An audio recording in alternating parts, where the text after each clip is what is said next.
Thank you for volunteering to help with hearing screenings. These screenings cannot happen without you, so we appreciate your time and effort. This video will review pure tone audiometry hearing screening for children ages 3 to 20. The purpose of this video is to help you understand how to check a student's hearing and to know who to contact with questions. The team that you're working with will share additional information with you. This video is in addition to the training you will receive from the school nurse you are working with. Always ask your school nurse if you have questions. You are never on your own. Hearing screening is used to identify a possible hearing concern. The audiometer is used to present a series of tones at designated levels to check hearing. This is the equipment you will use for screening. There are many different kinds of audiometers, so it is important that you familiarize yourself with the one you will be using once you get to the screening day. Step 1. Get to know your equipment. You may already be familiar with audiometers. They come with headphones that are designated red right or blue left. Remember, the red is always on the right ear.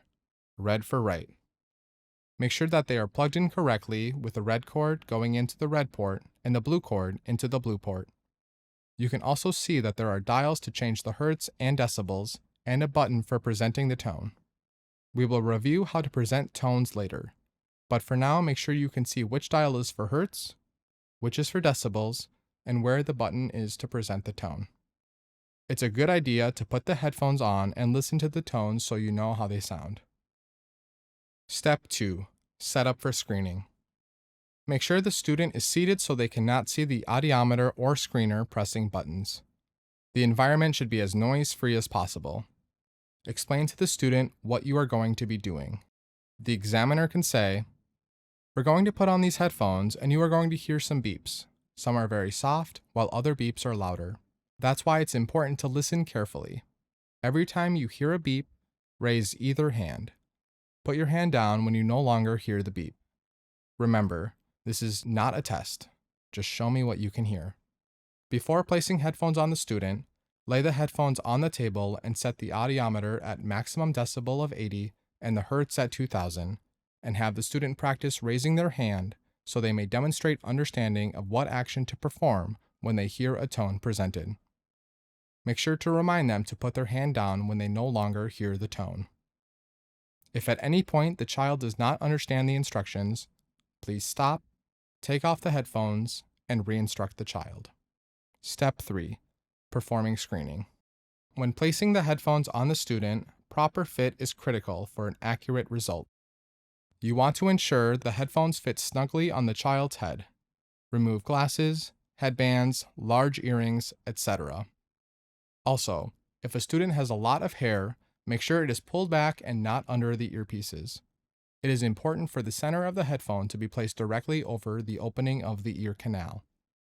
Place the red headphone on the child's right ear and the blue headphone on the left ear.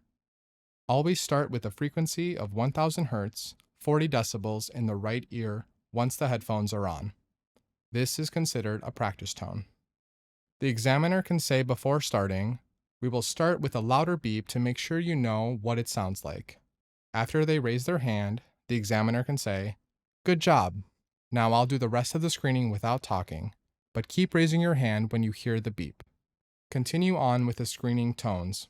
Starting with the right ear, turn the dial to 20 decibels and present tones at 1000, 2000, and 4000 Hz.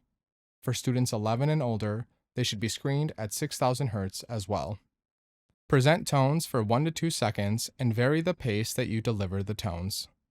Avoid a consistent rhythm so students can't anticipate when the next tone will be played. You may present each tone twice consecutively if needed for each screening frequency. Switch to the left ear, keep the dial at 20 decibels, and present tones at 6000 for students greater than 11 years old, 4000, 2000, and 1000 Hz. While you're still on the left ear, set the dial to 25 decibels and present the tone at 500 Hz. Then, turn the selector switch to right and present the same tone. If the student hears all the tones, they have passed. You just need to document the screening results. The examiner can say, "We're finished. You did a great job." Record the results of the screening when screening is complete. Pass or refer. Here's an example of a reference guide for performing the hearing screening for children 11 years and older. Remember, a practice tone of 40 decibels and 1000 Hz should be presented before starting the screen to confirm each student understands the directions given during conditioning. Step 4. Recording results. Record the results of the screening when screening is complete. If the student is unable to hear some tones, this does not necessarily mean that they have true hearing concerns. They could have an ear infection or a lot of wax in their ears at the time of the screening. The school nurse will provide directions on what to do when a student doesn't hear all the tones. If there was something unusual or concerning that happened during the screening, please report it to the school nurse.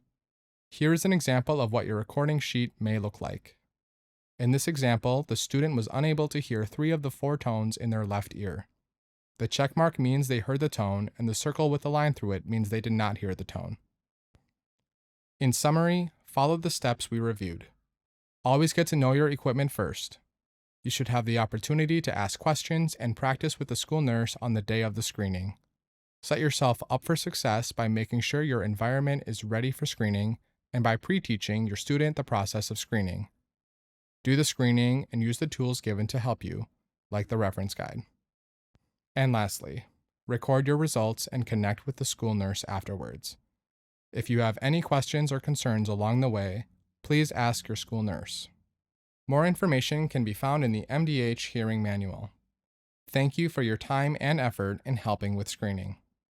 This training video is made possible through COVID-19 Public Health Workforce Supplemental Funding from the Centers for Disease Control and Prevention, administered by the Minnesota Department of Health in collaboration with Brightworks.